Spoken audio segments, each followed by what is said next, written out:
Hi ಡಾನಿಸ್, ಇದೀಗ SBI ಬ್ಯಾಂಕ್ನಲ್ಲಿ vacancies ಖಾಲಿ ಇದು ಸ್ಪೆಷಲಿಸ್ಟ್ ಆಫೀಸರ್ನ ವೇಕೆನ್ಸೀಸ್ ಖಾಲಿ ಇರುತ್ತೆ. ಇನ್ನು ಈ ಒಂದು ಹುದ್ದೆಗೆ ಗ್ರ್ಯಾಜುಯೇಷನ್ ಹಾಗೆ MBA ಮಾಡಿರೋವಂಥವ್ರು ಅಪ್ಲೈ ಮಾಡ್ಬೋದಾಗಿರುತ್ತೆ. ಹಾಗೆ ITI ಮುಗಿಸಿರೋವಂಥವ್ರು ಕೂಡ ಈ ಒಂದು ಹುದ್ದೆಗೆ ಅಪ್ಲೈನ ಮಾಡ್ಬೋದಾಗಿರುತ್ತೆ. ಸೊ ಯಾರೆಲ್ಲ ಇಂಟ್ರೆಸ್ಟ್ ಇದ್ದು ಎಲಿಜಿಬಿಲಿಟಿ ಇರೋವಂಥವ್ರು ಈ ಒಂದು ವೇಕೆನ್ಸಿಗೆ ಅಪ್ಲೈನ ಮಾಡ್ಬೋದಾಗಿದ್ದು, ಅಪ್ಲೈ ಮಾಡೋವಂಥವ್ರು ಈ ಒಂದು ವಿಡಿಯೋನ ಫುಲ್ ನೋಡಿ. ಅದಕ್ಕೆ ಮುಂಚೆ ನಮ್ಮ ಚಾನಲಲ್ಲಿ ಯಾರೆಲ್ಲ ಹೊಸ ವಿಡಿಯೋನ ನೋಡ್ತಿದ್ರು ಅಂಥವ್ರು ಪ್ಲೀಸ್ ನಮ್ಮ ಚಾನಲ್ ಸಬ್ಸ್ಕ್ರೈಬ್ ಮಾಡಿಕೊಂಡು ಸಪೋರ್ಟ್ ಮಾಡಿ. ಹಾಗೆ ನಮ್ಮ ಚಾನಲಲ್ಲಿ ನಿಮಗೆ ಡೈಲಿ ನಿಮಗೆ ಗೌರ್ಮೆಂಟ್ ಜಾಬ್ ಅಥವಾ ಪ್ರೈವೇಟ್ ಜಾಬ್ ಮತ್ತು ಗೌರ್ಮೆಂಟ್ ಸ್ಕೀಮ್ಸ್ನ ಬಗ್ಗೆ ವಿಡಿಯೋನ ಅಪ್ಲೋಡ್ ಮಾಡಲಾಗುತ್ತೆ. ಸೊ ಇವತ್ತಿನ ವಿಡಿಯೋ ನೋಡೋದಾದರೆ SBIಯಲ್ಲಿ ಸ್ಪೆಷಲಿಸ್ಟ್ ಆಫೀಸರ್ನ ವೇಕೆನ್ಸೀಸ್ ಖಾಲಿ ಇದೆ. ಅದು ಕೂಡ ಕಾಂಟ್ರಾಕ್ಟ್ ಬೇಸಿಸ್ನಲ್ಲಿ ವೇಕೆನ್ಸೀಸ್ ಖಾಲಿ ಇರುತ್ತೆ. ಕಾಂಟ್ರಾಕ್ಟ್ ಎಷ್ಟು ದಿನ ಅಂತ ನಾನು ನಿಮಗೆ ನೆಕ್ಸ್ಟ್ ಹೇಳ್ತೀನಿ. ಇನ್ನು ಈ ಒಂದು ಹುದ್ದೆಗೆ ಅಪ್ಲೈ ಮಾಡೋದಕ್ಕೆ ನಿಮಗೆ ಏಪ್ರಿಲ್ 13ನೇ ತಾರೀಕಿನ ಪ್ರಾರಂಭವಾಗಿದ್ದು ಮೇ 4ನೇ ತಾರೀಕು ಅಪ್ಲೈ ಮಾಡಲು ಕೊನೆ ದಿನಾಂಕ ಆಗಿರುತ್ತೆ. ಇನ್ನು ಈ ಒಂದು ವೇಕೆನ್ಸಿಗೆ ಅಪ್ಲೈ ಮಾಡುವಂಥ ಅಭ್ಯರ್ಥಿಗಳು 30 to 40 ಇಯರ್ಸ್ ಒಳಗಡೆ ಇರುವಂಥವ್ರು ಅಪ್ಲೈ ಮಾಡ್ಬೋದಾಗಿದ್ದು, ಪ್ಲಸ್ ಏಜ್ ರಿಲ್ಯಾಕ್ಸೇಷನ್ ಸಿಗ್ತಾ ಇದೆ. ಇನ್ನು ಈ ಒಂದು ವೇಕೆನ್ಸಿಗೆ ಅಪ್ಲೈ ಮಾಡುವಂಥ ಅಭ್ಯರ್ಥಿಗೆ ಬಂದರು BE BTech in computer science, software engineering, IT, electronic and electronics, data science, AI and ML analytics ಮುಗಿಸಿರೋವಂಥವ್ರು ಕೂಡ ಅಪ್ಲೈನ ಮಾಡ್ಬೋದಾಗಿರುತ್ತೆ. ಅಥವಾ MCA, MTech, MSc in computer science, software engineering, IT, electronics and data science ಮತ್ತು AI ಮುಗಿಸಿರೋಂಥವ್ರು apply ಮಾಡ್ಬೋದಾಗಿರುತ್ತೆ. ಹಾಗೆ ಇವರು ಪ್ರಿಫರ್ ಮಾಡ್ತಿರೋದು ಬಂದು MBA ಮುಗಿಸಿರೋದು ಪ್ರಿಫರ್ ಮಾಡ್ತಾರೆ. ಅದರಲ್ಲೂ ಕೂಡ ಸಿಸ್ಟಮ್, ಫೈನಾನ್ಸ್, ಆಪ್ರೇಷನ್ ಮತ್ತು ಮಾರ್ಕೆಟಿಂಗಲ್ಲಿ ಯಾರೆಲ್ಲ ಎಜುಕೇಷನ್ ಮಾಡಿದಂಥವ್ರು ಈ ಒಂದು ವೇಕೆನ್ಸಿಗೆ ಅಪ್ಲೈ ಮಾಡೋದಕ್ಕೆ ನಿಮಗೆ ಎಕ್ಸ್ಪೀರಿಯನ್ಸ್ ಕೂಡ ಇರಬೇಕಾಗುತ್ತೆ. ಅದು ಕೂಡ ಮಿನಿಮಮ್ 8 ಇಯರ್ಸ್ ಕೇಳ್ತಾಯಿದ್ರೆ ಅದು ಬಂದು IT ಡಿಪಾರ್ಟ್ಮೆಂಟ್ನಲ್ಲಿ ಡೊಮೈನಲ್ಲಿ ವರ್ಕ್ ಮಾಡಿರಬೇಕಾಗುತ್ತೆ. ವಿತ್ 5 ಇಯರ್ಸ್ ಬಂದು ಎಕ್ಸ್ಪೀರಿಯನ್ಸ್ ಇನ್ ಬಿಸ್ನೆಸ್ ಅನಾಲಿಟಿಕ್ಸ್ ಮತ್ತು ಲೀಡಿಂಗ್ ಬಿಸ್ನೆಸ್ ಅನಾಲಿಟಿಕ್ಸ್ ಮುಗಿಸಿರೋವಂಥವ್ರು ಅಪ್ಲೈನ ಮಾಡ್ಬೋದಾಗಿರುತ್ತೆ. ಸೊ ಯಾರೆಲ್ಲ ಎಲಿಜಿಬಿಲಿಟಿ ಇರೋವಂಥವ್ರು ಈ ಒಂದು ಅಫಿಷಿಯಲ್ ವೆಬ್ಸೈಟ್ನ ಮೂಲಕ ಅಪ್ಲೈ ಮಾಡ್ಬೋದಾಗಿದೆ. SBI.bank.in ಈ ಒಂದು ಅಫಿಷಿಯಲ್ ವೆಬ್ಸೈಟ್ನ ಮೂಲಕ ಅಪ್ಲೈನ ಮಾಡ್ಬೋದಾಗಿರುತ್ತೆ. ಇನ್ನು ನೆಕ್ಸ್ಟ್ ಬಂದು ನಿಮಗೆ ಆಲ್ಮೋಸ್ಟ್ ಈಗ ಬರುವಂಥ ಯಾವೆಲ್ಲ ಬ್ಯಾಂಕ್ ಸೆಕ್ಟರಲ್ಲಿ ಇದ್ದಾವೋ ಅದೆಲ್ಲದಕ್ಕೂ ಸಿವಿಲ್ ಸ್ಕೋರ್ ಚೆಕ್ ಮಾಡ್ತಾರೆ. ಮಿನಿಮಮ್ ಸಿವಿಲ್ ಸ್ಕೋರ್ ಬಂದು 652 ಅಥವಾ 680 ಮೇಲಿರಬೇಕಾಗುತ್ತೆ. ಸೊ ಈ ಒಂದು ವೇಕೆನ್ಸಿ ಬಂದು ಲೀಡಿಂಗ್ ಬಿಸ್ನೆಸ್ ಅನಾಲಿಟಿಕ್ಸ್ನ ವೇಕೆನ್ಸೀಸ್ ಆಗಿದ್ದು ಒಟ್ಟು ನಿಮಗೆ 8 ವೇಕೆನ್ಸೀಸ್ ಖಾಲಿ ಇರುತ್ತೆ.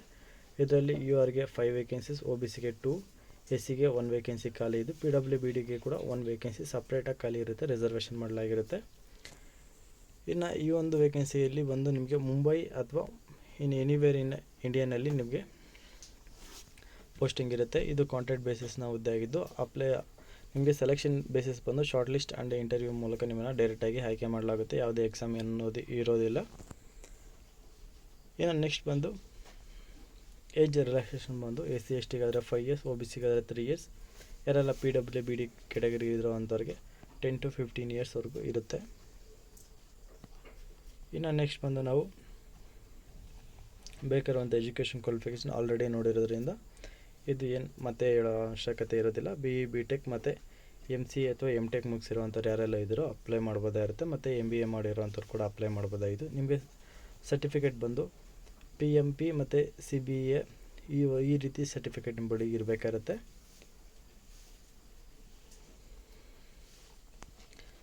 ಮತ್ತು ಸೋಷಲ್ ಸ್ಕಿಲ್ಸ್ ಕೂಡ ಇರಬೇಕಾಗುತ್ತೆ. ನಿಮಗೆ ವೆಬ್ ಆ್ಯಪ್ ಡೆವಲಪ್ಮೆಂಟ್ ಆಗಿರ್ಬೋದು, ಮತ್ತು ಪೇಮೆಂಟ್ಸ್ ಆಗಿರ್ಬೋದು, ಮತ್ತು ಬ್ಯಾಂಕಿಂಗ್ನಲ್ಲಿ ಕೋರ್ ಆಫೀಸರಾಗಿ ಕೆಲಸ ಮಾಡಿರೋವಂಥವ್ರಿಗೆ ಎಕ್ಸ್ಪೀರಿಯನ್ಸ್ ಇರಬೇಕಾಗುತ್ತೆ. ಹಾಗೆ ಅಪ್ಲೈ ಮಾಡುವ ಸಮಯದಲ್ಲಿ ನಿಮ್ಮ CGP ಅಂದರೆ ನಿಮ್ಮ ಪರ್ಸೆಂಟೇಜ್ ಕೂಡ ಚೆಕ್ ಮಾಡಲಾಗುತ್ತೆ.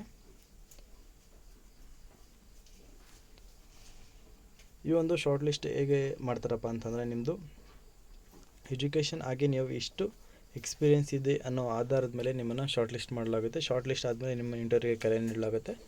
ಅದ್ರ ಮೂಲಕ ನಿಮ್ಮನ್ನು ಡೈರೆಕ್ಟಾಗಿ ಆಯ್ಕೆ ಮಾಡಲಾಗುತ್ತೆ. ಇನ್ನು ಈ ಒಂದು ಹುದ್ದೆಗೆ ಕೊಡುವಂಥ ಸ್ಯಾಲ್ರಿಯನ್ನು ನೋಡೋದಾದರೆ, ಮೊದಲನೇದಾಗಿ ಆ್ಯನ್ಯುವಲಿ ನಿಮಗೆ 45 ಲ್ಯಾಕ್ಸ್ವರೆಗೂ ನಿಮಗೆ ಸ್ಯಾಲ್ರಿಯನ್ನು ನೀಡಲಾಗುತ್ತೆ. ಅದು ಕೂಡ ವೇರಿಯಸ್ ಆಗುತ್ತೆ. ನಿಮಗೆ ಫಿಕ್ಸ್ಡ್ ಸ್ಯಾಲ್ರಿ ಬಂದು ಹೇಳಿರೋವಂಥ 45 ಲ್ಯಾಕಲ್ಲಿ 85% ಫಿಕ್ಸ್ಡ್ ಸ್ಯಾಲ್ರಿ ಇರುತ್ತೆ. ಇನ್ನು 15% ವೇರಿಯಬಲ್ ಇರುತ್ತೆ. ಹಾಗೆ ನಿಮಗೆ ಪರ್ ಆ್ಯನ್ಯುವಲಿ ಕೂಡ ನಿಮಗೆ 10% ಅನ್ನೋದು ಇಂಕ್ರಿಮೆಂಟ್ ಆಗುತ್ತೆ. ಇನ್ನು ನಿಮಗೆ ಕಾಂಟ್ರಾಕ್ಟ್ ಪೀರಿಯಡ್ ಬಂದು 5 ಇಯರ್ಸ್ ಇರುತ್ತೆ. ಸೊ ಯಾರೆಲ್ಲ ಏನಪ್ಪ ಅಂದರೆ ಎಕ್ಸ್ಪೀರಿಯೆನ್ಸ್ ತೊಗೊಂಡು ಬೇರೆ ಜಾಬ್ಗೆ ಹೋಗೋವಂಥವ್ರಿಗೆ ಇದೊಂದು ಒಳ್ಳೆಯ ಜಾಬ್ ಆಗಿರುತ್ತೆ. ಬಟ್ ಆದರೂ ಕೂಡ ಈಗ ಯಾರೂ ಒಂದೇ ಒಂದು ಕಂಪ್ನಿಯಲ್ಲಿ ಎಷ್ಟು ಇಯರ್ ವರ್ಕ್ ಮಾಡೋದಿಲ್ಲ. ಬಟ್ ಯಾರು ಇಂಟ್ರೆಸ್ಟ್ ಇರೋವಂಥವ್ರಿಗೆ ವರ್ಕ್ ಮಾಡ್ಬೋದಾಗಿರುತ್ತೆ. ನಿಮಗೆ 10% ಇಂಕ್ರಿಮೆಂಟ್ ಹೇಗಪ್ಪ ಆಗುತ್ತೆ ಅಂದರೆ ನಿಮ್ಮ ಪರ್ಫಾರ್ಮೆನ್ಸ್ ಆಧಾರದ ಮೇಲೆ ನಿಮಗೆ ನಿಮ್ಮ ಪರ್ಫಾರ್ಮೆನ್ಸ್ ಆಧಾರದ ಮೇಲೆ ನಿಮಗೆ ಇಂಕ್ರಿಮೆಂಟ್ ಅನ್ನೋದು ಆಗುತ್ತೆ. 99 to 100% ಇದ್ದರೆ 100% ನಿಮಗೆ 10% ಇಂಕ್ರಿಮೆಂಟ್ ಆಗುತ್ತೆ. ಅದೇ ನಿಮಗೆ 90 to 93% ಏನಾದರೂ ಇದ್ದರೆ 70% ಇಂಕ್ರಿಮೆಂಟ್ ಆಗುತ್ತೆ. ಅಥವಾ ನಿಮಗೆ 90% ಕೆಳಗಡೆ ಏನಾದರೂ ಇತ್ತಂದರೆ ನಿಮಗೆ ಇಂಕ್ರಿಮೆಂಟ್ ಅನ್ನೋದು ಆಗೋದಿಲ್ಲ. ಸೊ ಈ ರೀತಿ ಇರುತ್ತೆ ನಿಮಗೆ ಇಂಕ್ರಿಮೆಂಟು. ಸೊ ಆಲ್ರೆಡಿ ಹೇಳ್ದಂಗೆ ಅಫಿಷಿಯಲ್ ವೆಬ್ಸೈಟ್ ಮೂಲಕ ನೀವು ಅಪ್ಲೈನ ಮಾಡ್ಬೋದಾಗಿದ್ದು. ಹಾಗೆ ಅಪ್ಲಿಕೇಶನ್ ಫೀಸ್ ಕೂಡ ಪೇ ಮಾಡಬೇಕಾಗುತ್ತೆ. ಅಪ್ಲಿಕೇಶನ್ ಫೀಸ್ ಬಂದು ನಿಮಗೆ 750 ರೂಪಾಯಿ ಇರುತ್ತೆ. ಇದು ಬಂದು ಜನರಲ್ EWS ಮತ್ತು OBC ಕ್ಯಾಟಗರಿಗೆ ಆಗಿದ್ದು, SC ST ಮತ್ತು PWBD ಕ್ಯಾಟಗರಿಗೆ ಯಾವುದೇ ಅಪ್ಲಿಕೇಶನ್ ಫೀಸ್ ಅನ್ನೋದು ಇರೋದಿಲ್ಲ. ಇನ್ನು ನೆಕ್ಸ್ಟ್ ಬಂದು ನೀವು ಅಪ್ಲೋಡ್ ಮಾಡೋಂಥ ಡಾಕ್ಯುಮೆಂಟ್ ಯಾವೆಲ್ಲ ಅಂತಂದರೆ ನಿಮ್ಮದು ರೀಸೆಂಟ್ ಪಾಸ್ಪೋರ್ಟ್ ಸೈಜ್ ಫೋಟೋ ಮತ್ತು signature, biodata, resume, identity proof ಮತ್ತು ಡೇಟ್ ಆಫ್ ಬರ್ತ್ ಪ್ರೂಫ್ ಮತ್ತು ಎಜುಕೇಷನ್ ಕ್ವಾಲಿಫಿಕೇಷನ್ ಮತ್ತು experience certificate, caste certificate, PWBD certificate ಮತ್ತು ಪ್ರಿಫರ್ಡ್ ಕ್ವಾಲಿಫಿಕೇಷನ್ ಸರ್ಟಿಫಿಕೇಟ್ ಮತ್ತು ಫಾರ್ಮ್ 16 ಕೂಡ ಅಥವಾ ನಿಮ್ಮ ಲೇಟೆಸ್ಟ್ ಸ್ಯಾಲ್ರಿ ಸ್ಲಿಪ್ ಮತ್ತು CTC ನೆಗೋಷಿಯೇಷನ್ ಫಾರ್ಮನ್ನು ನೀವು ಸಬ್ಮಿಟ್ ಮಾಡಬೇಕಾಗುತ್ತೆ. ಅಪ್ಲೋಡ್ ಮಾಡಬೇಕಂದ್ರೆ ಡಾಕ್ಯುಮೆಂಟ್ ಬಂದು PDF ಸೈಜ್ನಲ್ಲಿ ಅಥವಾ A4 ಸೈಜ್ ಇರಬೇಕಾಗಿದ್ದು 500 KB ಒಳಗಡೆ ಇರಬೇಕಾಗುತ್ತೆ. ಮತ್ತು ಪ್ರತಿಯೊಂದು ಡಾಕ್ಯುಮೆಂಟು ಕೂಡ ಸ್ಕ್ಯಾನ್ ಆಗಿರೋದೇ ಅಪ್ಲೋಡ್ ಮಾಡಿ ಅಥವಾ ಕಲರ್ ಇರೋದು ಕೂಡ ಅಪ್ಲೋಡ್ ಮಾಡ್ಬೋದಾಗಿರುತ್ತೆ.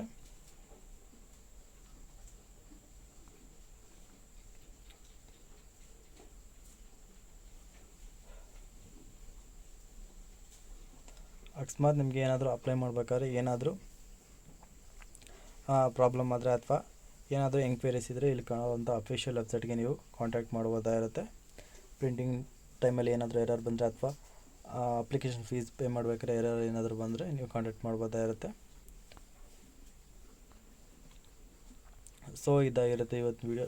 ಈ ಒಂದು ವಿಡಿಯೋದ ಬಗ್ಗೆ ನಿಮ್ಗೆ ಏನಾದರೂ ಡೌಟ್ ಇತ್ತಪ್ಪ ಅಂದರೆ ಕಮೆಂಟ್ ಮಾಡಿ. ಹಾಗೆ ಯಾರೆಲ್ಲ ಈ ಒಂದು ವೇಕೆನ್ಸಿಗೆ ಅಪ್ಲೈ ಮಾಡೋವಂಥವ್ರಿಗೆ ಎಲ್ಲರಿಗೂ ನನ್ನ ಕಡೆಯಿಂದ ವೆರಿ ಆಲ್ ದ ಬೆಸ್ಟ್ ಅಂತ ತಿಳಿಸ್ತಾ, ಇದೇ ಥರದ ಹೆಚ್ಚಿನ ಉದ್ಯೋಗ ಮಾಹಿತಿಯಾಗಿ ತಪ್ಪದೆ ನಮ್ಮ ಚಾನಲ್ ಸಬ್ಸ್ಕ್ರೈಬ್ ಮಾಡಿಕೊಂಡು ಪ್ಲೀಸ್ ಸಪೋರ್ಟ್ ಮಾಡಿ ಅಂತ ಕೇಳ್ತಾ, ಈ ಒಂದು ವಿಡಿಯೋನ ಎಲ್ಲರಿಗೂ ಶೇರ್ ಮಾಡಿ ಹಾಗೆ ಸಪೋರ್ಟ್ ಮಾಡಿ. ಧನ್ಯವಾದಗಳು.